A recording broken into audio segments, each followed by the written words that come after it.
స్వామి పండు స్వామి పండు పండు స్వామి స్వామి స్వామి స్వామి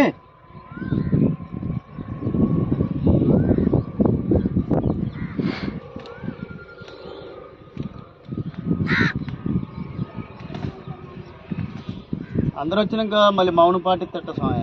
స్వామి నిన్న టైం చెప్పినావు 8:30కి నువ్వు వస్తావని చెప్పినావు. 8:30కి అటు కాదు, ఒక నిమిషం ఇటు కాదు కాకుండా నేను తవ్వి చూడండి నేను ఉంటా అని చెప్పినావు. మరి స్టార్ట్ చేయమంటావా స్వామి? 8:30కి నువ్వు చెప్పిన మనిషితోని చెప్పేయమంటావా? గ్రామ పెద్దలు వచ్చారు. ఎవరు ఏందో మళ్ళీ ఒకసారి చెప్పు స్వామి. ఎవరు నువ్వు? ఎవరివి స్వామి? ఎవరు స్వామి? ఎవరి నువ్వు?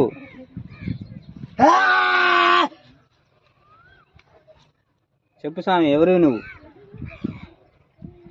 నరసింహుని. ఎక్కడి నుంచి వచ్చినావు స్వామి? వైకుంఠం. మరి ఇక్కడికి ఎందుకు వచ్చినావు? ఊరు కష్టాల్లో ఉంది.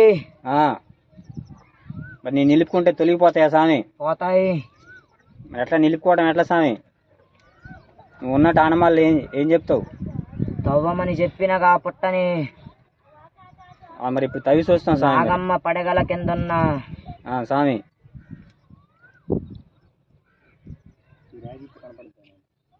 ఎక్కడ తవ్వమంటావు స్వామి? ఇక్కడ. సమయం అయిందా స్వామి? మరి మాకు ఆ శక్తిని ఇవ్వాలి. మరి ఆ గుండెలో ఏమన్నా ఉన్నాయి మరి వచ్చేటట్టుగా శక్తిని స్వామి. మరి స్వామి ఫస్ట్ చెప్పింది నిఖిల్ తోటి ఆడ పెట్టదు, అక్కడ పెట్టదు. ఇప్పుడు పక్క పెట్టు. ఎవరితో చెప్పి చెప్పింది నిఖిల్తో చెప్పాను.